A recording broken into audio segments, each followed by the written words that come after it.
Good afternoon everyone and career webinar career guidance webinar 3 में आप लोग सबको वेलकम करता हूं from on behalf of wake project and we for you both. So आज का जो हम लोग का हमेशा कोट ऑफ द डे रहता है, तो quote of the webinar rather, ये आज का ये है कि future depends on what you do today. ये बहुत फेमस सेइंग है, लेकिन ये वर्क करता है जितना हम लोग बिलीव करते हैं। हम लोग ने देखा है और खुद भी फील किया है कि you have to focus on today. आज आपका टास्क ये है, ये है, ये है, एंड बेस्ड ऑन दैट आपका फ्यूचर गोल है कि मुझे ये बनना है, वो बनना है, वो सब पूरे होंगे, बट आपका फोकस प्रेजेंट पे भी उतना ही होना चाहिए। सो आज का टॉपिक एसेंशियली जैसे लास्ट वीक कॉमर्स था, आज आईटी स्पेशल है। तो आईटी इंडस्ट्री की बात करेंगे, उसमें कौन से करियर्स अवेलेबल है और कैसे कैसे कोर्सेज है, 12th के बाद क्या कर सकते हैं, 10th के बाद, वो सब कुछ आज देखेंगे। लेकिन अभी हम लोग डिटेल में देख लेते हैं topics that we will cover. So we will start with IT industry का एक ओवरव्यू लेंगे कि होता क्या है, माने कौन से अलग अलग पार्ट्स होते हैं and so on and so fourth. फिर अपन थोड़ा डिटेल में हम लोग नोट डाउन करेंगे कि अच्छा आईटी इंडस्ट्री इसको बोलते हैं, इसको बोलते हैं। फिर हम लोग का एक इंटरेस्टिंग कॉन्सेप्ट ये रहा है कि स्वॉट एनालिसिस, माने आईटी इंडस्ट्री में जाने के फायदे नुकसान वो सब देखेंगे। एट द सेम टाइम एक स्पेशल चीज क्या करेंगे कि हम स्वॉट एनालिसिस, माने हमारे अंदर के स्ट्रेंथ, वीकनेस, अपॉर्चुनिटी और थ्रेट, ये हमारा एक मॉडल रहता है कि अगर हमारा स्ट्रेंथ मैथ से, हमारा स्ट्रेंथ कुछ और है, हमारा स्ट्रेंथ कुछ और है, तो क्या वो भी आईटी इंडस्ट्री को बैठता है। लेकिन वहां पे एक पॉइंट ये है कि ये स्वॉट एनालिसिस सिर्फ हेल्प करेगी आपको, this should not be the deciding factor. अगर स्वॉट में आता है कि आपका मैथ्स नहीं अच्छा है बट फिर भी शायद आप ये फील्ड में कुछ कर सकते हो, तो उसमें कोई गलत बात नहीं है। देन यहां तक ये जो टॉपिक्स है 3, ये एक स्पीकर है हमारे मोहक, वो कवर करेंगे। उसके बाद यश कवर करेंगे कि 10th के बाद क्या ऑप्शंस है, 12th के बाद क्या ऑप्शंस है। सो जॉब प्रोफाइल्स कौन सी अवेलेबल है आईटी इंडस्ट्री में, माने हमारा एट वेक प्रोजेक्ट एक ये भी गोल है कि आप लोग सबको वो बताना कि एक्चुअल जाके जब जॉब करोगे तो किस चीज की जॉब होगी, रेदर देन सिर्फ हम इतना सोचते हैं कि अभी साइंस लेते हैं, देन ये करते हैं, देन वो करते हैं। बट अगर हम लोग ये देख पाए कि एंड गोल क्या है, तो शायद हमारा डिसीजन मेकिंग बेटर हो सकता है। देन फाइनेंशियल बेनिफिट्स, सो यहाँ तक यश कवर करेंगे, और ये फिर लास्ट टॉपिक्स फाइनेंशियल बेनिफिट्स, माने रिजर्वेशंस अगर है तो कहाँ है, कितने हैं, स्कॉलरशिप्स कौन सी अवेलेबल है, क्योंकि फाइनेंस काफी बार इशू रहता है, और फिर हम लोग कंक्लूड करेंगे। So before diving into IT industry का ओवरव्यू, एक देख लेते हैं कि ये वेबिनार से फायदा क्या हो जाएगा। ये वेबिनार हम लोग अगर अटेंड करते हैं, पूरा देखते हैं और फिर डाउट्स भी है वो पूछते हैं, तो क्या फायदा होगा। एक तो ये हो जाता है करियर सिलेक्शन इम्पोर्टेंट क्यों है, ये हम लोग जान लेंगे। Why it is important to say कि अच्छा ये इंडस्ट्री में मुझे जाना है क्योंकि वहां पे जाने में मन है, प्लस मेरे स्किल्स भी मैच करते हैं, so on and so fourth. और एक life time long term life benefit हो जाता है, क्योंकि ये चीजें हमको जब हमारे लाइफ में, हम जो वेक प्रोजेक्ट पे लोग हैं, हम लोग खुद जब देखते हैं कि हम लोग 11th 8th 9th ये सारे स्टैंडर्ड्स में थे, हमको किसी ने बताया नहीं कि इतनी सारी वेरिएशंस अवेलेबल है। इनफैक्ट आईटी इंडस्ट्री में जाने के ही कितने सारे अलग वेरिएशंस है, वो सब के भी आपको आज एक जिस्ट मिलेगा। एंड इम्पोर्टेंस ऑफ नॉलेज पता चलेगा कि ये एक चीज बहुत फेमस है कि नॉलेज कभी वेस्ट नहीं जाता। अगर हमको खुद नहीं काम आ रहा है तो शायद हमारे भाई बहन को काम आ जाए कि वो हमसे कभी पूछे आईटी इंडस्ट्री में क्या है, कैसे है, तो हम बता पाएंगे। So knowledge never goes waste. और हमारा जैसे हमेशा हर वेबिनार का एक थीम रहा है कि लास्ट में कुछ बोनस, कोई ऐसी चीज जो थोड़ी मजेदार होगी, लाइट हार्टेड होगी, वो हम लोग कवर करेंगे। So now I will hand over to Mohak, वो आपको आईटी इंडस्ट्री का ओवरव्यू से आगे समझाएंगे। Okay, so good afternoon everyone. I am Mohak Jani. I am myself a last year IT student. So let's start the IT industry overview. Okay, so basically the overview of IT industry. Basically IT industry तीन part में we can divide it. The first part being software and services. The second part being the hardware and the technology and the equipments regarding, and the third side being the semiconductors and the semiconductor related equipments. अभी software and services क्या होती हैं, इसका एक simple सा example हम देख सकते हैं. So software and services का एक simple सा example है Zoom या Google का कोई भी app या WhatsApp. So basically they are providing you services and it's a software or an application. The second thing is hardware.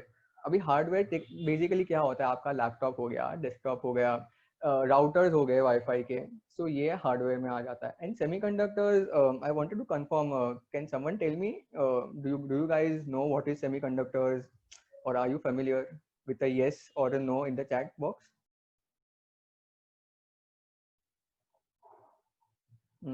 Guys? It probably might be a link between like the software and the hardware. Okay, good try. But see, semiconductor is something like how the, so basically what are semiconductors? Semiconductors are basically जैसे अपने में the smallest part of a human body is an atom.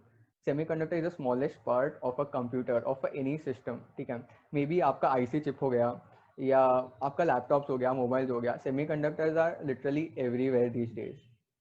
ठीक है, so let's go to the what is IT industry and India में उसका क्या scope है. हाँ, so basically IT industry, it is globally देखा जाए तो it is over 50%. It is 55% of the market share.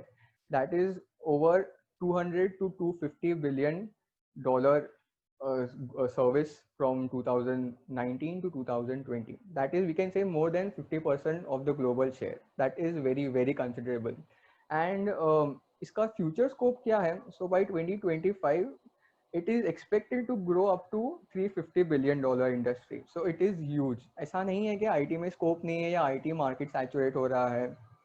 ये सब, this is all one point of view, but definitely there is another one being के नहीं, IT में scope है. Especially with this pandemic, we are doing this because IT है. अगर नहीं होता तो ये webinar नहीं होता, और maybe colleges है, education है, ये सब it would be completely halt. So let's take what is IT industry.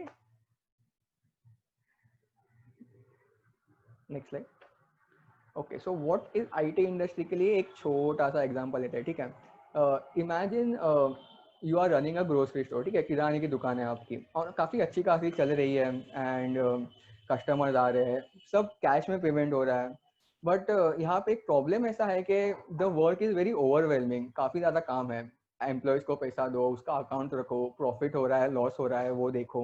Inventory मतलब क्या, मतलब सामान है गोडाउन में कितना है, ये ट्रैक रखो. So it is becoming very overwhelming for you to keep track of everything. Now one day what happens, you see an advertisement of let's say XYZ Infotech.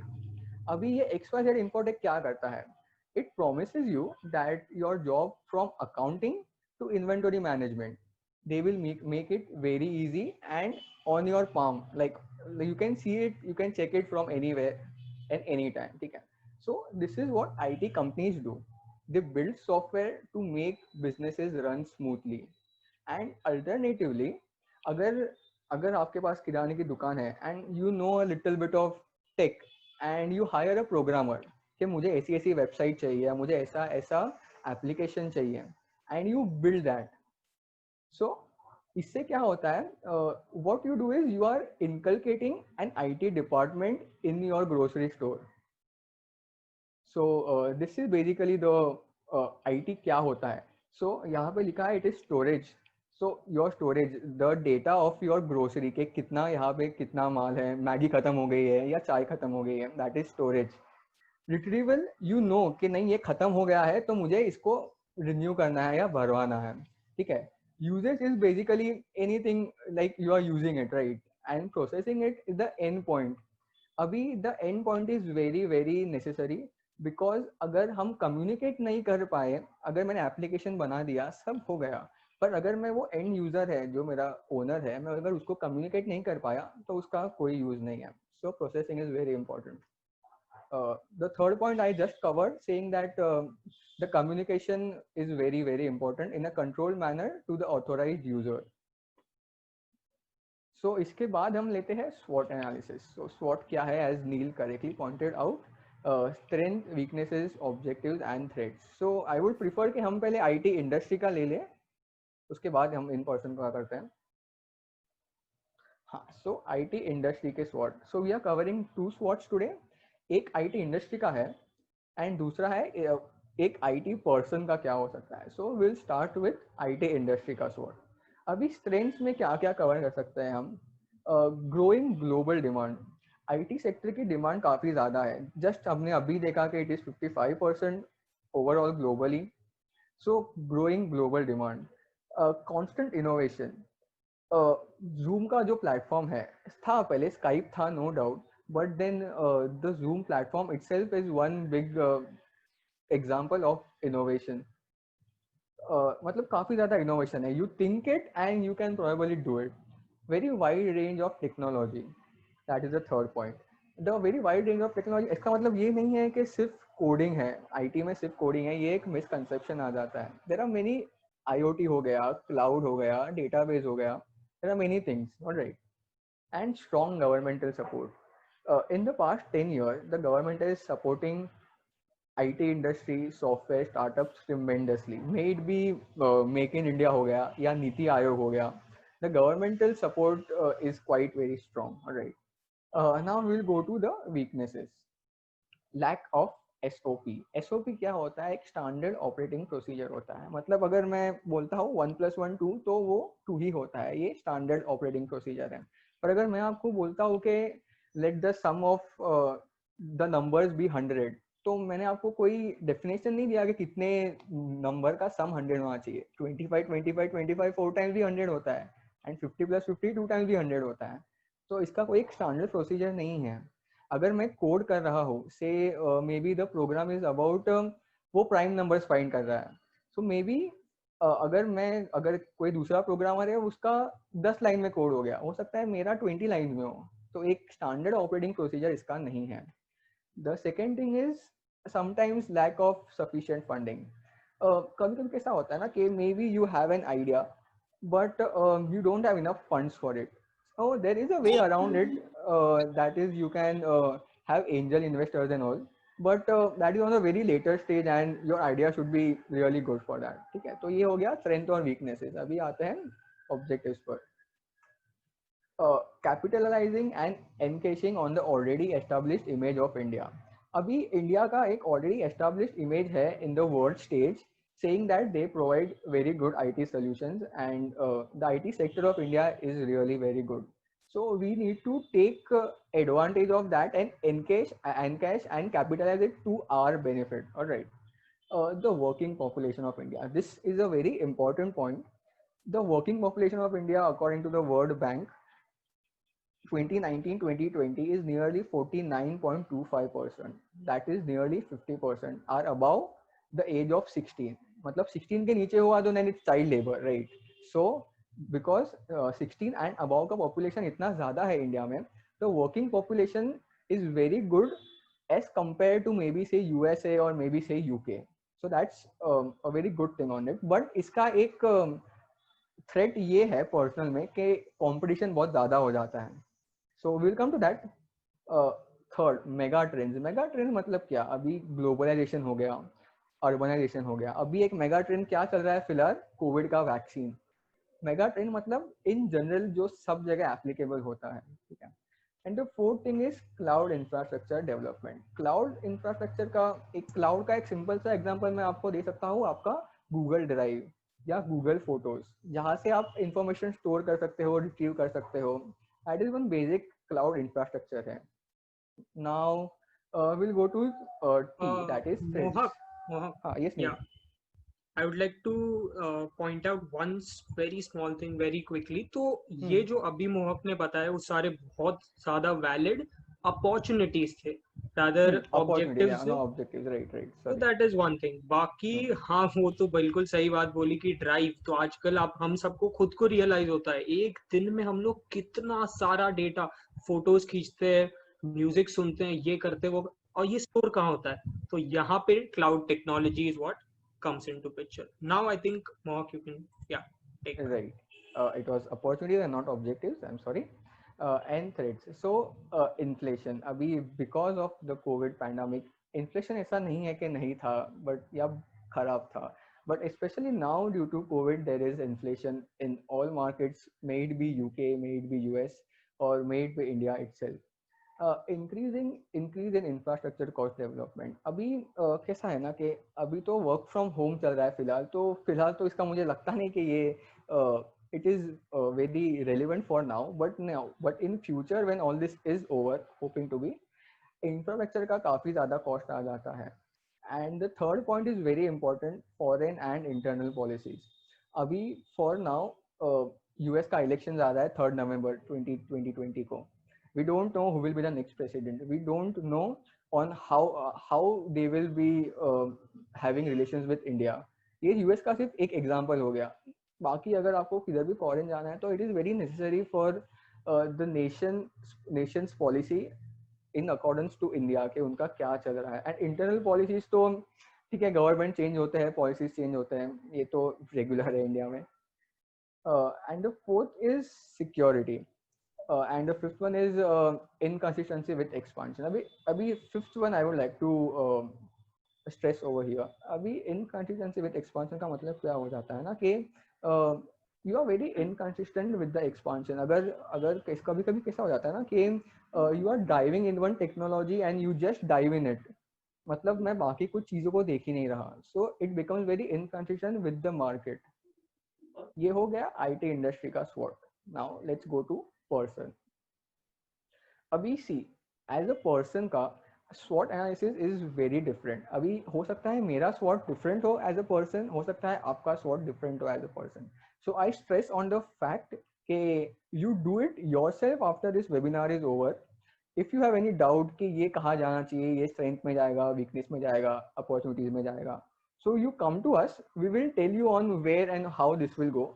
But then वो क्या है that you have to point out. ठीक है, so let's start with S. अभी logical. अच्छा एक काम. Okay, the first thing is logical and analytical thinking with logical reasoning. Alright, अभी for an engineer this is very important that you should be logical and analytical. मतलब on this spot you could analyse something and you could logically reason it कि नहीं इसके बाद ये होना चाहिए और इसके बाद ये होना चाहिए. That is the first thing. Second thing is eager to solve everyday problems. That is how startups are born. All right. You should be eager to know कि नहीं okay ये ऐसा है तो मैं इसको क्या ऐसा करूँ कर सकता हूँ क्या, तो हो सकता है it will be very easy in day to day life. ये दो हो गया. The weakness is lack of experience. I will not consider it as a weakness. Lack of experience, because there is a way around. You can do internships. अगर आपको coding में interest है, you can do coding related internships. So yeah, but then not everyone सबको opportunity नहीं मिल सकती उसका या नहीं मिलती. So that lack of experience in today's market is a weakness.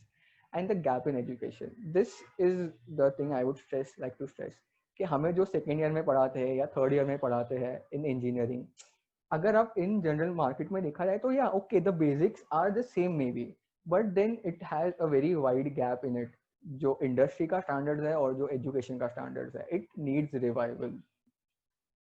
The opportunities is anything and everything. Basically all life problems can have an IT based solution. हमने कभी imagine नहीं किया था कि हम स्कूल से ऐसा कॉलेज से कभी ऐसा निकल के ऐसा हमारे चार दीवारी के बीच में बैठ के ऑनलाइन लेक्चर लेंगे या सुनेंगे, बट ये आज हो रहा है. So that is one big example of it. अभी टी थ्रेट्स में क्या आ सकता है कि हाई कंपटीशन. ये मैंने जैसे बोला था कि the working population is very high, तो इसका डायरेक्ट इफेक्ट होता है कंपटीशन पे कि काफ़ी ज़्यादा कंपटीशन चल रहा है.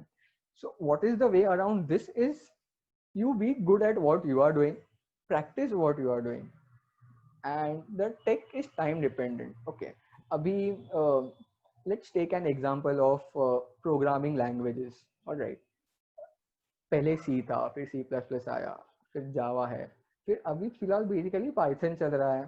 Even that is debatable if you say. So the technology changes very quickly and very vividly, and अभी देखो IoT है, IoT is Internet of Things, all right. So it changes very fast. So ये हो गया SWOT analysis of IT person. As I said again, I stress on this fact that you do it the SWOT analysis of yourself and get back to us on it. All right. So I would like to hand over the stage to Yash Shah. Yeah, hello, good evening. So अभी after 10th और after 12th के ऊपर देंगे. सबसे पहले करेंगे after 10th के बाद क्या कर सकते हैं. तो आफ्टर 10th के बाद हमारे पास दो ऑप्शंस रहते हैं अगर आईटी फील्ड्स में जाना है. तो बेसिकली डिप्लोमा इन इंजीनियरिंग और HSC. डिप्लोमा में दो ऑप्शंस रहते हैं, कंप्यूटर इंजीनियरिंग और आईटी इंफॉर्मेशन टेक्नोलॉजी का सीधा. डिप्लोमा और कंप्यूटर इंजीनियरिंग दोनों में 3 से 4 साल रखते हैं, जिसमें आपको पहले 3 to 4 इयर्स डिप्लोमा की डिग्री मिलेगी और उसके बाद आपको सीधा सेकंड ईयर इंजीनियरिंग में ज्वाइंट हो जाने का. लेकिन आपको डिप्लोमा की डिग्री जल्दी मिल जाएगी. तो आपको उस हिसाब से 5 साल में 2 डिग्रीज मिल जाएगी, एक डिप्लोमा की और दूसरी इंजीनियरिंग. बाद में आपको कट ऑफ आपके डिप्लोमा और इंजीनियरिंग, डिप्लोमा इन इंजीनियरिंग और कंप्यूटर इंजीनियरिंग और आईटी के लिए आपको कॉलेज टू कॉलेज डिपेंड करता है. सपोज कि अगर मुंबई में कोई अच्छी कॉलेज है तो वहां पे कट ऑफ 80% रहेगा, लेकिन पुणे या नासिक साइड कोई लो कॉलेज है, कोई गांव में है थोड़ी, तो वहां पे आपको कट ऑफ 60% तक भी मिल जाएगा. फीस की बात करें तो फीस यहाँ पे सब जगह पे 1 to 4 लाख ही रहेगी कंबाइंड.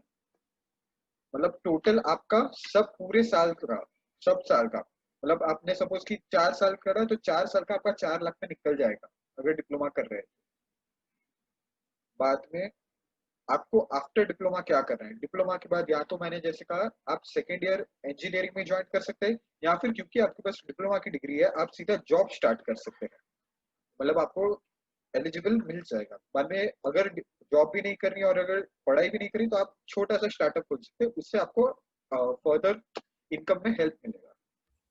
अच्छा Yash, I would like to interrupt. एक छोटी सी बात अगेन, ये एक नया सा ही कॉन्सेप्ट बन रहा है तो ओके ये छोटा सा चेंज यहाँ पे ये है कि डिप्लोमा करने पे आपको 3 इयर्स डिप्लोमा के लगेंगे प्लस 3 इयर्स आपको डिग्री का लगेगा. डिग्री एक्चुअली कोर्स 4 साल का होता है, डिटेल में हम लोग कवर करेंगे.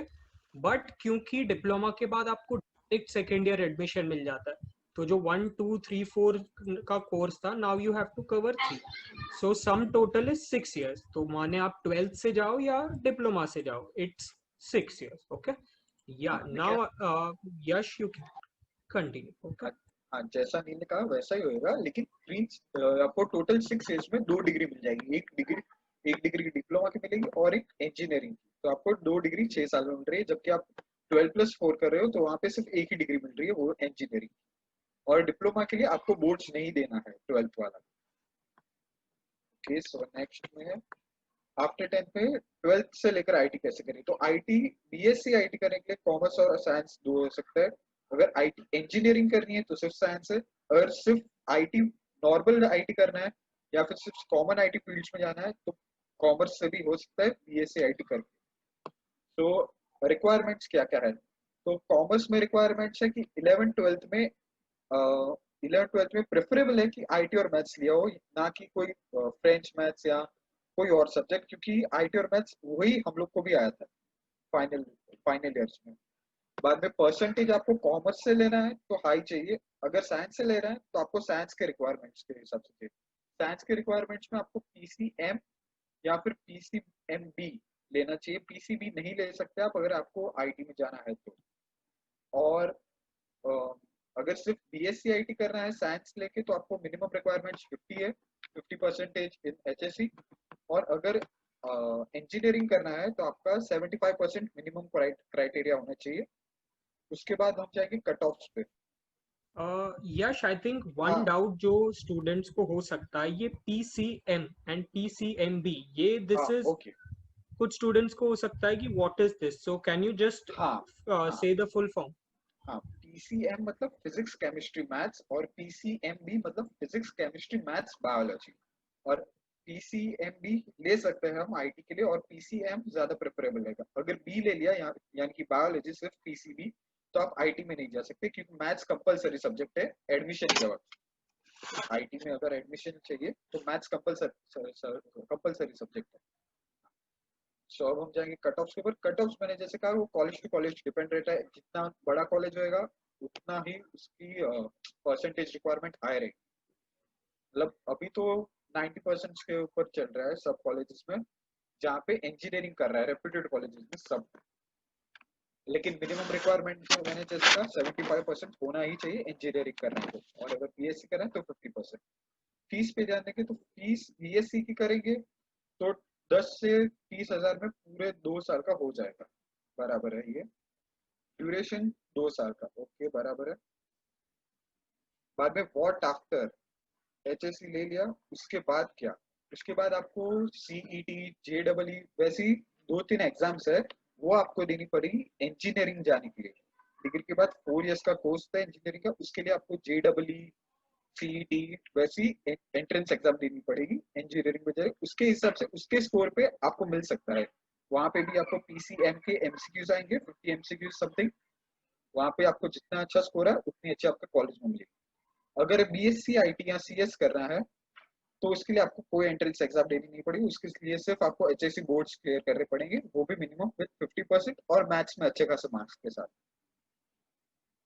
उसके बाद आप बीसीए भी कर सकते हैं। बीसीए और बीएससी आईटी सिमिलर है, लेकिन फर्क इतना है कि बीसीए के बाद आप मास्टर्स में सिर्फ एमसीए कर सकते हैं, जबकि आप बीएससी आईटी करेंगे तब भी आप एमएससी आईटी भी कर सकते हैं और एमसीए भी कर सकते हैं। बीसीए में लिमिटेड हो जाता है मास्टर्स करने के। बाद में एंट्रेंस एग्जाम का मैंने जैसे कहा जेडबलई दे सकते हैं, सीईटी दे सकते हैं, और बहुत सारी कॉलेजेस की भी अलग अलग एग्जाम होती है, लाइक एनएमएमएस सोमैया, वो सब में अलग अलग एंट्रेंस एग्जाम होती है, वो सब भी आप दे सकते हैं। ओके, बाद में डिप्लोमा कॉलेजेस की लिस्ट है ये आफ्टर 10th के लिए। आपको यहाँ पे तुरंत ही क्लिक करें तो मुंबई में जितनी भी डिप्लोमा की अच्छी रेप्यूटेड कॉलेजेस है वो आपको मिल जाएगी ये लिंक पे। आफ्टर 12th पे जाते हैं। आफ्टर 12th के बाद मैंने कहा आपको जैसे 3 इयर्स का कोर्स बीएससी के लिए रहता है, 4 इयर्स का कोर्स इंजीनियरिंग के लिए रहता है। तो 3 इयर्स के कोर्स में आपको आएगा बीसीए और बीएससी आईटी, वहां पे आपको इंजीनियरिंग नहीं मिलेगा। और बीएससी आईटी और सीएस कैसा है, आईटी और सीएस में ज्यादा फर्क नहीं है, वो लोग के 7 में से 5 सब्जेक्ट सेम रहते हैं, कंप्लीटली सेम। तो आपको अगर आईटी सीएस लेना है तो वो दोनों का मतलब एक ही होता है, सिर्फ फाइनल ईयर में वो लोग को प्रोजेक्ट में थोड़ा डिफरेंस आता है और एक सब्जेक्ट का डिफरेंस आता है। आईटी सीएस दोनों है, जिसको आईटी आता है वो सीएस आ ही सकता है। बाद में बीसीए जैसा कि मैंने कहा बीसीए आप करेंगे तो उसके लिए आपको एमसीए ही ऑप्शन रहेगा अगर मास्टर्स करना है तो। उसके बाद ये 3 इयर्स का कोर्सेज है। बाद में कट ऑफ फिर से जैसे कि मैंने बोला मुंबई में कोई अच्छी कॉलेज है और आपको अगर उसमें चाहिए तो उसके हाई कट ऑफ रहेगा। पुणे या नासिक या कोई गांव साइड थोड़ी कॉलेज है तो उसके लो रहेगा, कट ऑफ रहेगा लेकिन लो रहेगा, तो उसमें भी आप देख सकते हैं।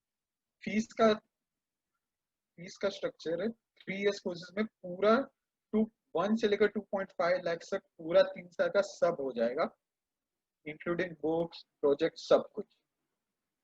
ओके, ड्यूरेशन में मैंने बोला जैसे कि 3 इयर्स का कोर्स है बीएससी, और 12th के बाद ले सकते हैं। साइंस या कॉमर्स के थ्रू भी इसको ले सकते हैं बीएससी को या बीसीए को, बस आपको मैथ्स लेना पड़ेगा और मैथ्स में अच्छा होना पड़ेगा।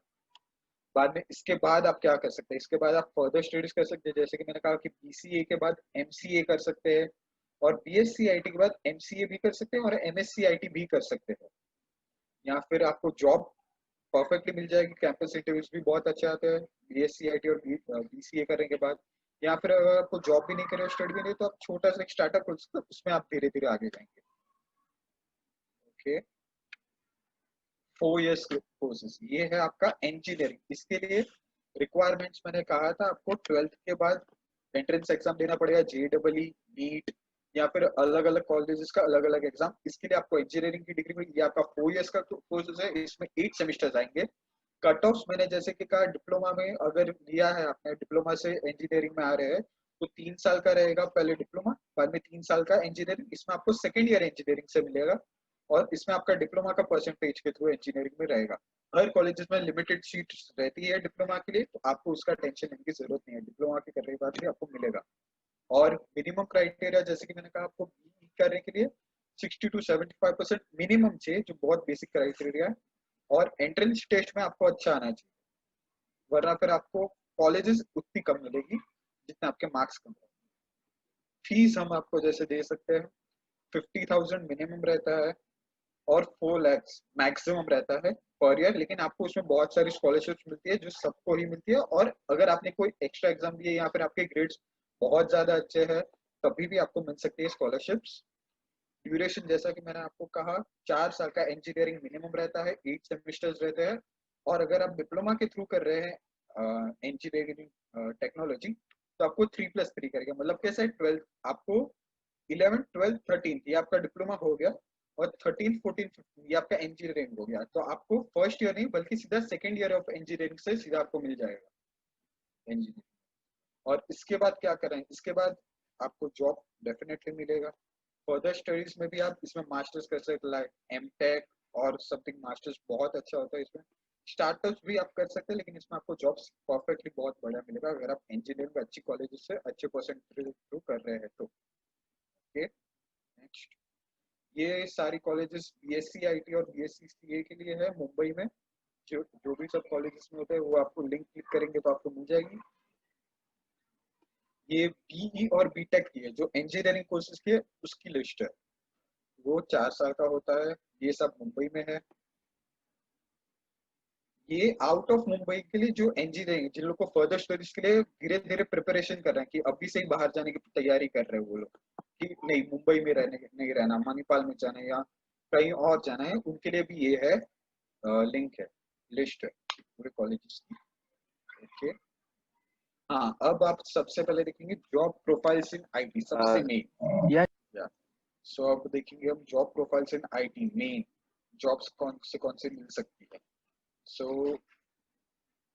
उसमें हम देखेंगे वेब डेवलपर, जो कि बहुत, जो सब वेबसाइट्स डेवलप करते हैं, जो सब हम देखते हैं कि फेसबुक, वो सब वेब डेवलपर्स, आउटफेस, इंटरफेस, वो सब। बाद में इंजीनियर, एसटीक्यूए इंजीनियर्स, वो भी बहुत अच्छा है। क्लाउड कंप्यूटिंग, मतलब जो गूगल क्लाउड है, एप्पल क्लाउड है, जिसमें सब डेटा स्टोर करते हैं हम लोग, क्लाउड के थ्रू ऑपरेट करते हैं वो।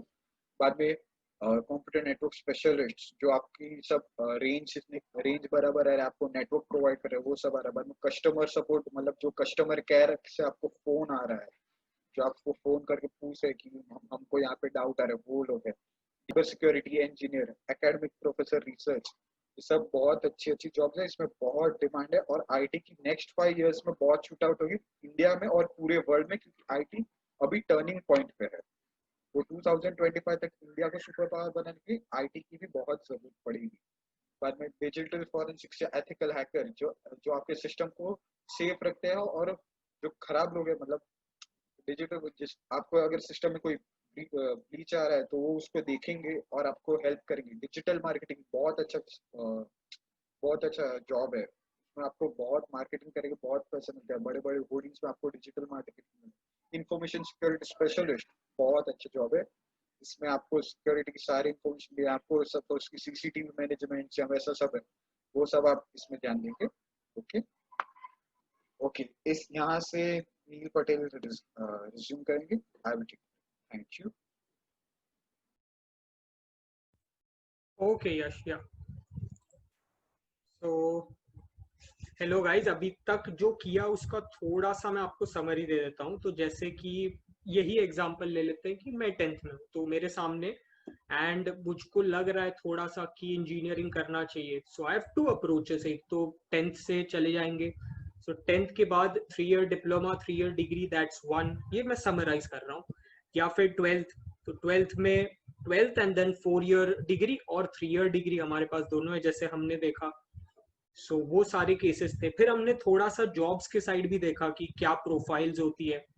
तो कुछ प्रोफाइल्स जिनसे हम खुद इंटरैक्ट करते हैं, तो हम जब इंटरनेट डलवाते हैं तो हमारे पास जो टेक्नीशियंस आते हैं, जो आके इंटरनेट का वायर वगैरह लगा के गए, ये भी थोड़े बहुत इन्होंने भी टेक्नोलॉजी और आईटी इंडस्ट्री की उस स्पेसिफिक चीज में पढ़ाई की होती है। फिर आजकल हमको साइबर सिक्योरिटी की बहुत जरूरत है, क्योंकि ये बहुत ही फेमस सेइंग है कि हमको ऐसा लगता था कि वॉर जो है वो बॉर्डर्स पे हो सकती है, फिजिकली हो सकती है, बट आजकल कंट्रीज के बीच में एंड आगे भी साइबर वॉरफेयर ये बहुत फेमस हो रहा है। तो साइबर सिक्योरिटी की हर नेशन, हर कंपनी, सबको साइबर सिक्योरिटी स्पेशलिस्ट की जरूरत होती है। फिर प्रोफेसर्स भी हम बन सकते हैं, जैसे टेक्नोलॉजी पढ़ाया जा सकता है, पढ़ाते हैं लोग, वो भी एक जॉब है। सो ये बहुत ही राइट पॉइंट था कि जॉब्स अवेलेबल है। सो ये अब तक की समरी थी। Now let's move on to reservations. तो कहाँ पे कितने कौन सी कैटेगरी को कितने परसेंट, ये वाला थोड़ा देखते हैं। ओके देन, सो यहाँ पे हमारे पास 1 2 3 4 5 टोटल हम लोग देखने वाले हैं कि ये JEE एडवांस एग्जाम होती है। तो मैं थोड़ा सा आपको पीछे लेके जाना चाहूंगा। अगर आप 10th में हो, आपने 12th करने का डिसाइड किया, डिप्लोमा ऑप्शन को कैंसल आउट कर दिया, तो उस केस में अगर आपको आगे जाके बैचलर्स इन इंजीनियरिंग, जिसको बोलते हैं BE या BTech, अगर वो चीज को परस्यू करना है तो आपको JEE नाम का एग्जाम देना पड़ता है। उसके बिना भी आप वो कोर्सेज में जा सकते हैं। बट अगर एक आपको बताना चाहूंगा, कुछ सेट ऑफ यूनिवर्सिटीज होती है, कुछ है जिनको सरकार फंड करती है और जो अंदर अपना एग्जीक्यूशन खुद संभालते हैं, इनको बहुत popularly Indian institute of technologies, IITs बोला जाता है। तो अगर आपको IIT में जाना है और यही कोर्स BE BTech करना है, तो फिर आपको JEE एडवांस नाम का एक एग्जाम देना पड़ता है। तो उसमें आपको ये रिजर्वेशंस मिलती हैं। सो अगर आप इनमें से कोई कैटेगरी में लाई करते हैं, तो आपके लिए वो एग्जाम देने पे भी बेनिफिट आपको मिल सकता है इन टर्म्स ऑफ आपका कितना रैंक आता है उसमें। सो अगर आप OBC हैं तो OBC का रिजर्वेशन 27% है। फिर अगर आप डिसेबिलिटी है, अगर आपको कोई भी टाइप की डिसेबिलिटी है, तो हार मानने की जरूरत नहीं, क्योंकि सरकार की तरफ से ही जो है रिजर्वेशन है। सो आप अगर एग्जाम देंगे तो आपको एक सेट ऑफ सीट्स आपके लिए भी रखी गई है। फिर अगर आप स्केड्यूल कास्ट में है 15% है, स्केड्यूल ट्राइब को 10% दिया हुआ है, एंड इकोनॉमिकली वीकर सेक्शंस को भी थोड़ा सा हिस्सा दिया हुआ है। तो यहाँ पे हम लोग का वो मेन व्यू पॉइंट है कि अगर फाइनेंस नहीं है, अगर डिसेबिलिटी, कोई भी बैकवर्ड क्लास है, तो भी हमको डरने की जरूरत नहीं, क्योंकि आपको इक्वल अपॉर्चुनिटी सरकार की तरफ से मिल गई। Now let's come on to जो गवर्नमेंट कॉलेजेस हैं जहां पे आप BE BTech कर सकते हैं, उनमें भी रिजर्वेशंस है। प्राइवेट कॉलेजेस का मैं यहाँ पे नहीं बात करना चाहूंगा, क्योंकि अगेन प्राइवेट कॉलेजेस अपने रूल्स काफी हद तक खुद बनाते हैं। सो कितनी सीट्स किसके लिए रिजर्व्ड है वगैरह वगैरह, वो लोग खुद डिसाइड कर लेते हैं। बट सरकारी कॉलेज अगर है, तो फिर SC ST OBC जो हमको पता है, जैसे उनके लिए कुछ परसेंटेजेस रिजर्व्ड है, एंड नोमैडिक ट्राइब्स के लिए भी कुछ परसेंटेजेस रिजर्व्ड है।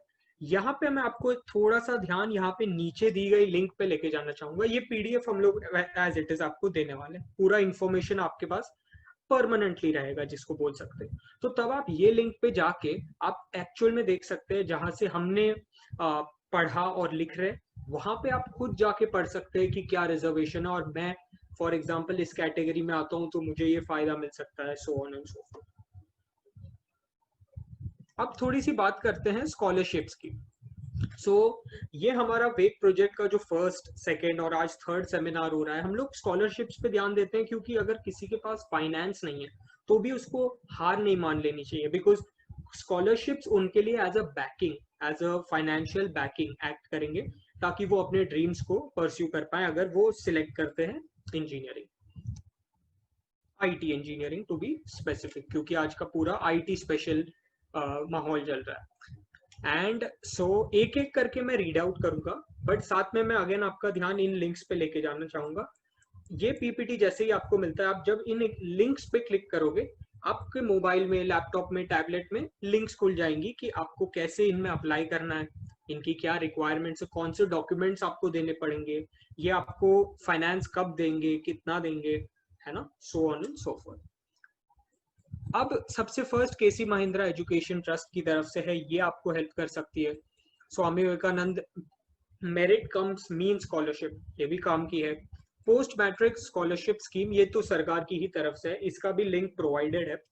एंड AICT, AICT बेसिकली एक ऑल इंडिया लेवल पे टेक्निकल एजुकेशन, सो AITE उसी के लिए स्टैंड करता है, it's an all India commission for technical education. इनकी तरफ से भी स्कीम्स है, बिकॉज टेक्नोलॉजी की पढ़ाई कहीं ना कहीं हम लोग सब जानते हैं कि कंपैरेटिवली थोड़ी महंगी हो सकती है, तो इसीलिए खुद सरकारी जो बॉडी है जो टेक्निकल एजुकेशन को बैकिंग देती है, वो भी स्कॉलरशिप्स लेके आती है, वो भी हमको हेल्प कर सकते हैं। मैं खुद भी एक स्कॉलरशिप को अवेल करता हूँ, सो बेनिफिट तो होता है। अगर फाइनेंशियल बैकिंग इतना अच्छा नहीं है तो भी हमको हार मानने की बिल्कुल जरूरत नहीं है। लास्ट अभी 4, सो टुडे हमारा टोटल हम लोग 8 ही स्कॉलरशिप्स देखने वाले हैं, और इंजीनियरिंग स्पेसिफिक देखेंगे, जनरल नहीं देखेंगे। तो ये एक EBC नाम की स्कॉलरशिप है, जहां आपकी अगर फैमिली इनकम, पूरी family income 8 lakh per year से कम है, तो आपको एक इनकम सर्टिफिकेट निकलवाना है, कुछ और डॉक्यूमेंट्स मांगे जाएंगे, और आपको हाफ ट्यूशन फीस आपको वापस मिल जाएगी। सो उससे आपका फाइनेंशियल बैकिंग रहेगा, और साथ साथ में आप टेक्निकल एजुकेशन कंटिन्यू कर रहे हैं। ट्यूशन फी वेवर स्कीम बहुत फेमस है, TFWS। छोटा सा टेक्निकल बात, ज्यादा बोर नहीं करूंगा, लेकिन जो फीस होती है हमारी पूरी, उसका एक बहुत बड़ा हिस्सा, माने कुछ हमारी फीस एक ही अमाउंट से नहीं बनती। हम जब शॉपिंग करने जाते हैं कैसे बहुत सारी चीजों से फिर हमारा फाइनल बिल बनता है, उसी तरह एजुकेशन में हम जो फीस भरते हैं वो भी बहुत सारी चीजों को मिला के बनता है। तो उसमें एक बहुत बड़ा हिस्सा होता है इस चीज का, जिसको हम कहते हैं ट्यूशन फी। यहाँ पे मैं सर्कल कर रहा हूँ, ट्यूशन फी। तो जो लोग अफोर्ड नहीं कर पाते, जो लोग TFWS के अंडर एडमिशन लेते हैं, उनकी ट्यूशन फी माफ हो जाती है, और फिर उनको अगर 100% मेरी पूरी फीस है तो उसका एक छोटा सा ही हिस्सा मुझे एज अ फीस भरना पड़ेगा, बाकी सब वेव ऑफ का यहाँ पे मतलब है कि नहीं भरना पड़ेगा, वो भी अवेलेबल है। लेकिन हाँ, वो मेरिट के बेस पे भी रहता है, वो प्योर फाइनेंस के बेस पे नई स्कीम है।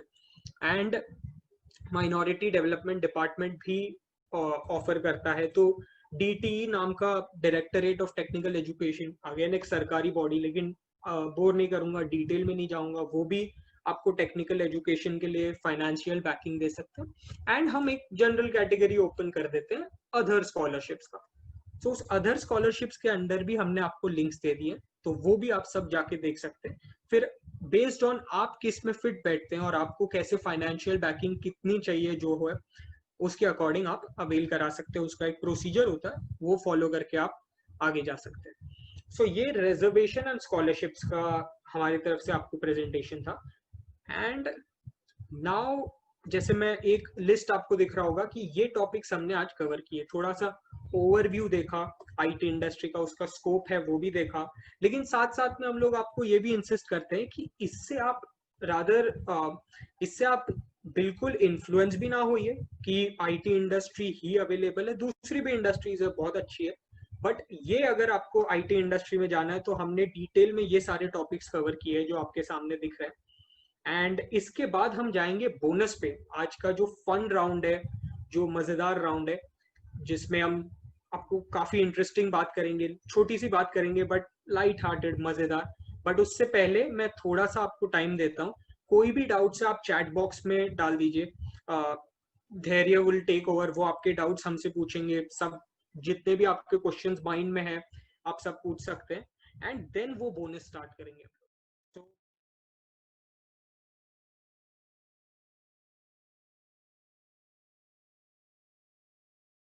ग्रेट। हाँ। सो अच्छा है कि जो जैसे धैर्य बोल रहा था, क्यूरियोसिटी होनी चाहिए, और इंटरेस्टिंगली आप लोग सब सवाल पूछ रहे हैं, माने क्यूरियस तो है, तो वो चीज सॉर्टेड है। एंड अदरवाइज भी जैसे एक स्टूडेंट का अभी धैर्य बात कर रहा था जो अभी से सीखना शुरू कर रहा है, तो अर्ली क्यूरियोसिटी और आप अपने लेवल पे सीख सकते हैं, बट इम्पोर्टेंट ये भी है कि जो एकेडमिक है उसमें फर्क ना पड़े, क्योंकि वो सब्जेक्ट्स हमें आज नहीं रियलाइज होते कि उनका इम्पोर्टेंस क्या है, बट वो कहीं ना कहीं हमारे लिए फंडामेंटल नॉलेज बिल्ड कर रहे रहते हैं। सो Q&A अभी भी मैं ये बताना चाहता हूँ, अगर कोई ऐसा है जिसके माइंड में क्वेश्चंस है या जो भी है, हम लास्ट में व्हेन द बोनस टॉपिक खत्म हो जाएगा उसके बाद भी हम लोग एक प्रॉपर Q&A ही राउंड चलता है हमारा। सो आप अपने क्वेश्चंस डाल के रख सकते हैं, फिर पैरेलली हम उनको एंड में आंसर कर देंगे। सो आज का बोनस टॉपिक बड़ा ही खास है, और आज के बोनस टॉपिक में इंटरेस्टिंग बात है कि हम और आप सब इन चीजों को यूज करते हैं जिसकी मैं आज बात करने वाला हूँ। सो ये सब कहीं ना कहीं आईटी इंडस्ट्री से बहुत ही इसका बैकिंग रहा है, लेकिन हम कुछ एक आध एग्जांपल्स ऐसे भी देखेंगे जो जनरल टेक्नोलॉजी के अंडर आ जाते हैं। टेक्नोलॉजी एक बहुत बहुत वास्ट फील्ड है, तो जो अभी मैं आपको कुछ चीजें बताऊंगा जो टेक्नोलॉजी की वजह से पॉसिबल है, ये over a period of time हमको अलग अलग अलग एरिया में हेल्प करती है। नहीं तो कॉमर्स वगैरह जो होती है वो भी बहुत अच्छी होती है, लेकिन उसमें एक स्पेसिफिक फोकस होता है।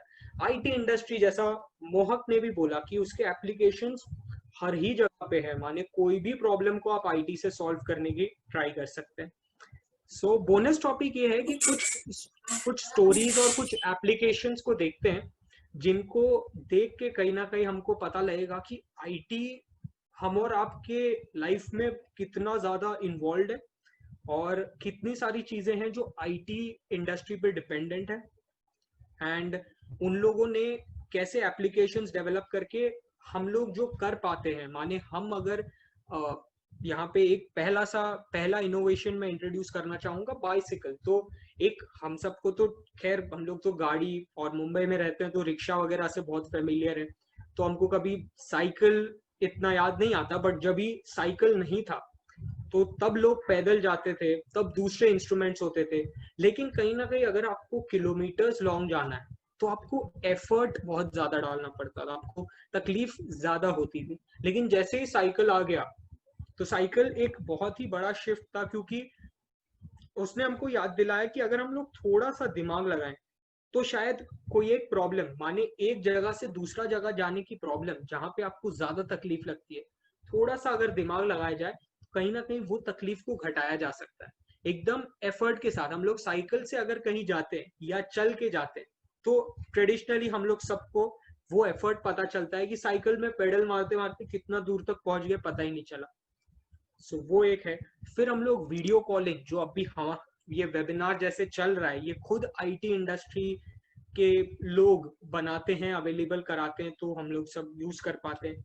इंटरनेट जो आज के टाइम का बहुत बहुत इम्पोर्टेंट टेक्निक है, टेक्नोलॉजी है, जो काफी टाइम पहले इंट्रोड्यूस हुआ था, लेकिन आज हम लोग जैसे देखेंगे कि इलेक्ट्रिसिटी है कि सबके घर में होना चाहिए, अदरवाइज आपका ट्यूबलाइट नहीं ऑन होगा, फोन नहीं चार्ज होंगे, so on and so fourth. ये कितनी इंपॉर्टेंट चीज है।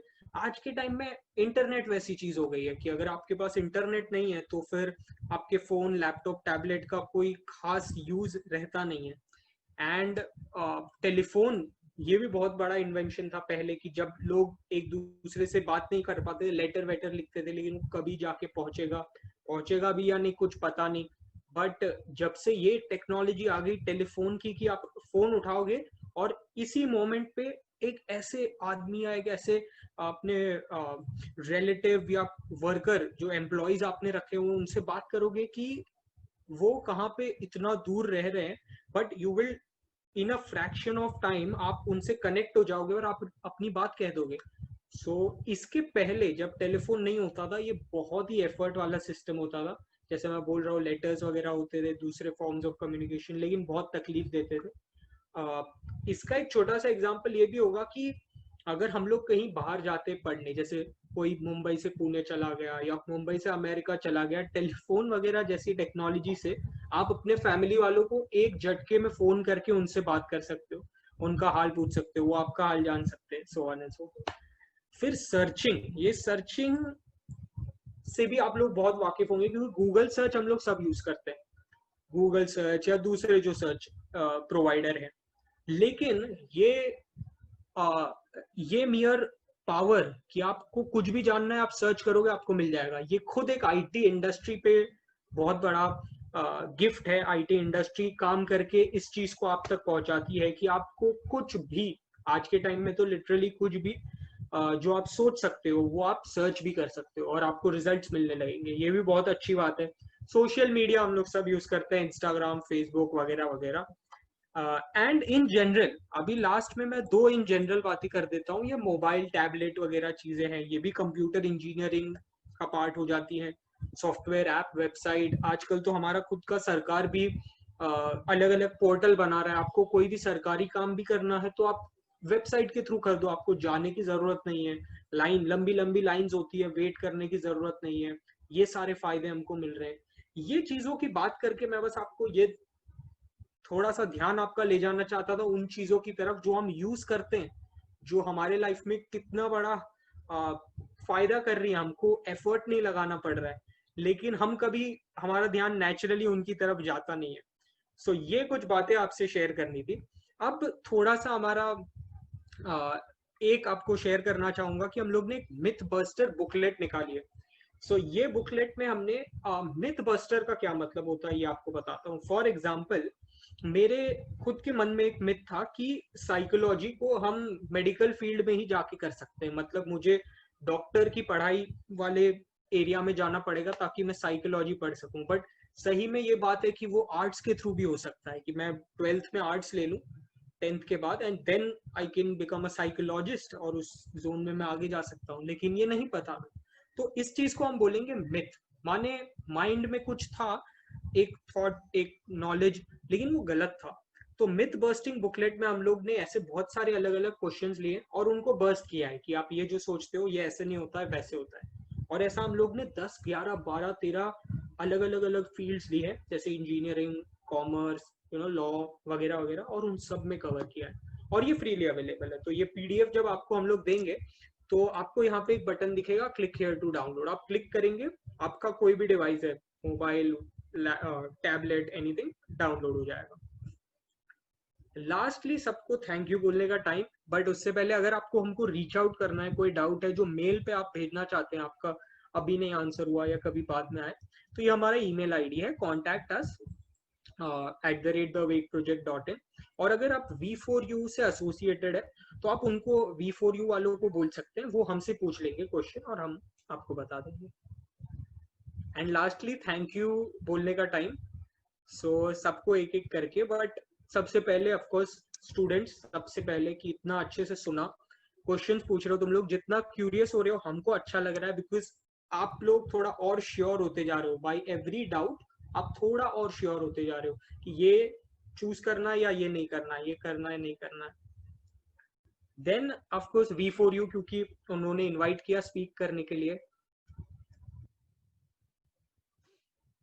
So, आज का मोटो वापस एक बार रिपीट कर देते हैं कि future depends on what you do today. तो अगर आप के माइंड में बहुत ख्याल आ रहे हैं, ये कर लेंगे, ये कर लेंगे, बहुत सारी चीजें, बट आपको अपने आप को ये भी याद दिलाना है कि आज का टास्क क्या है, सो दैट आपका आज का टास्क भी बहुत इंपॉर्टेंटली डिटरमाइन करेगा कि फ्यूचर आपका कैसा होगा। लास्टली वेक टीम, जो हम लोग सारे स्पीकर है, रिसर्चर है, प्रेजेंट कर रहे हैं, स्लाइड्स बनाया, सब कुछ किया, अरेंज किया, इन सबको भी थैंक यू। एंड अब जैसे मैं कह रहा था कि हम लोग Q&A मिस नहीं करते हैं, तो अब बहुत ही डिटेल अगर आपको क्वेश्चन आंसर राउंड है तो यहाँ पे मैं आपको नहीं रोकूंगा, आप अपना सारा क्यूरियोसिटी यहाँ पे ओपन अप कर सकते हैं।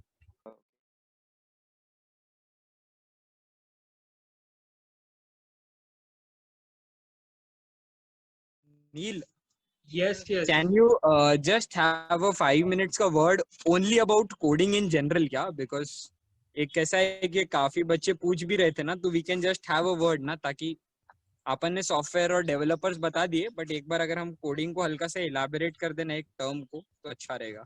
Sure sure. सो ठीक है, ये सेमिनार सारा इंजीनियरिंग वगैरह था, लेकिन उसमें आईटी इंडस्ट्री में एक टर्म, जैसे यश ने खुद बताया, कोडिंग, ये बहुत फेमस है और आजकल तो ये भी बहुत सुना जा रहा है कि कोडिंग ऑलमोस्ट सबको आना चाहिए क्योंकि फ्यूचर में बहुत जरूरत पड़ने वाली है। तो एक क्यूरियोसिटी, जैसे हम लोग का एक बहुत इंपॉर्टेंट पॉइंट था, कोई भी क्यूरियस हो जाएगा कि ये होता क्या है, इन कोडिंग में क्या होता है, कौन करते हैं, क्या सब कर सकते हैं, है ना, कैसे सीखा जाता है। जैसे कराटे में बेल्ट्स होते हैं कि ये white belt so and black belt, क्या कोडिंग में भी ऐसा कोई लेवल सा होता है? तो वो सब थोड़ा सा मैं आंसर करूंगा। तो कोडिंग में कोडिंग ये शब्द आता है, तो जैसे डांसिंग होता है तो उसमें हम लोग डांस करते हैं, तो कोडिंग में हम लोग कोड लिखते हैं। तो अब कोड लिखते हैं तो उसके लिए लैंग्वेज आती है, जैसे हम लैंग्वेज में बात करते हैं, तो जैसे मैं हिंदी बोल रहा हूँ, आप लोग हिंदी समझ रहे हो, सो कंप्यूटर का भी एक फिक्स्ड भाषा होता है, वो सिर्फ उसी को समझ पाते हैं। तो वो उस भाषा में अगर हम कंप्यूटर को समझाएं तो वो समझ जाएगा कि करना क्या है। अब ये छोटी सी छोटी चीज भी हो सकती है, जैसे जब आप माउस को कंप्यूटर के माउस को अपने कंप्यूटर से अटैच करते हैं तो एक कोड रन होता है। जैसे ही आप जूम मीटिंग के लिंक पे क्लिक करते हैं एक कोड रन होता है जिसमें स्टेप 1 2 3 4 5 6 7 इस तरीके से कोडिंग की गई होती है कंप्यूटर भाषा में, एंड वो रन होता है और उससे आपको फिर जूम ऐप खुल जाता है और आप मीटिंग अटेंड कर रहे हो, so on and so fourth. तो बहुत छोटे छोटे छोटे बहुत सारे टास्क होते हैं जिनके कोड लिखे जाते हैं, बहुत सारे लोग कोड लिखते हैं, फिर वो सब कोड को एक बंडल में डाल के फिर जैसे आपने जूम अपने कंप्यूटर में मोबाइल में इंस्टॉल किया होगा वैसे इंस्टॉल हो जाता है और वो सारे कोडिंग वो सब रन होती है ताकि आपको कुछ आप अचीव कर पाए, आप वीडियो कॉल कर पाए, व्हाट्सएप से चैट कर पाए। इन सब के पीछे बहुत सारे छोटे छोटे कोड को मिला करके एक एप्लीकेशन बनाया जाता है।